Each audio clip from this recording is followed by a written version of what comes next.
لو انت بتتمرن وعايز توقف علشان خايف تكمل التمرين بتاعك في رمضان، فبلاش. افتكر اني قلتلك بلاش. المهم بس ان انا اعرف ايه هو الوقت الصح والتمرين الصح.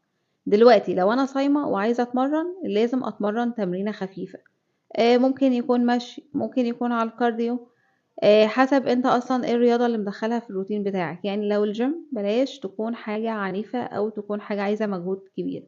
لو حد عايز يدخل الرياضة عموما وعايز ياخد إن دي فرصة في رمضان، ممكن تقعد تتمشى حاجة بسيطة، تعمل تمارين خفيفة في البيت وهكذا. طيب لو انت بقى بتلعب رياضة عنيفة، او عايز اللي هو بقى تشيل حديد، حد بيروح الجيم ومواظب يعني على الروتين معين وهكذا، خلي التمرينة دي تكون بعد الفطار بساعتين، علشان يكون جسمك مهيأ لده. لأن طبعا احنا ممكن يجيلنا هبوط، ممكن هنبقى خايفين عشان العطش والمية، مفيش شرب مية وقت التمرين وهكذا.